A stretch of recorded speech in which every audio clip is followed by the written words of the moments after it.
সময় পর ঢাকায় ছবির নায়িকা অপু বিশ্বাসের খোঁজ মিলেছে।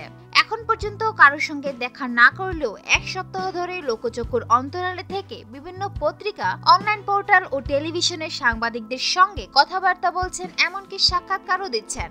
এইসব সাক্ষাৎকারে খুব তাড়াতাড়ি কাজে ফেরার ইঙ্গিত দিয়েছেন এই নায়িকা। তার ফিরে আসাতেই চলচ্চিত্রের প্রযোজক পরিচালকেরা যেমন খুশি, তেমনি তার সহশিল্পীরাও। হঠাৎ করে অপু বিশ্বাসের ফিরে আসা ও সংবাদ মাধ্যমের সঙ্গে কথা বলা নিয়ে চলচ্চিত্র পাড়া যখন চাঙ্গা, তখন শাকিব খানের সঙ্গে নতুন জুটি হওয়া বুবলি বলেন, কেউ যদি নিজের পেশাগত দায়িত্ব থেকে দীর্ঘদিন অনুপস্থিত থাকেন, সেই বিষয়টি তার একান্তই ব্যক্তিগত ব্যাপার।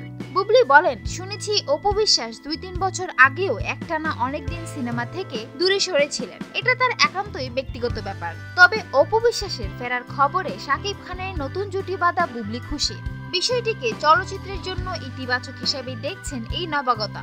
বুবলি বলেন, শাবনূর আপা এখন আর অভিনয় করেন না, পূর্ণিমা আপাও নিয়মিত না, তাই এই সময়ে অপু বিশ্বাস ফিরে আসাকে সাধুবাদ জানাই। তবে একটা বিষয় আশা করব যে আমরা যেন সিনিয়র শিল্পীদের সম্মান করি, ভালোবাসি, তাদের কাছ থেকে তেমনটাই আশা করব।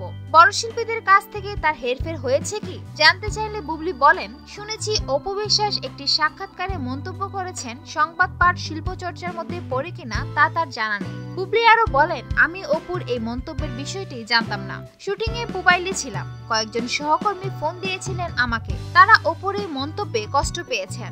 আমি তাদের আশ্বস্ত করেছি বিষয়টিকে অন্যভাবে না নেওয়ার জন্য। বুবলি এও বলেন, আমি মনে করি যে কোনো উপস্থাপনায় শিল্পচর্চার মধ্যে পড়ে, আর সংবাদ পাঠের সুন্দর বাচনভঙ্গি অভিনয়ের একটা অংশ। সুপ্রিয় দর্শক, বিনোদন জগতের আরো নিত্য নতুন খবর জানতে আমাদের চ্যানেলটি সাবস্ক্রাইব করতে ভুলবেন না।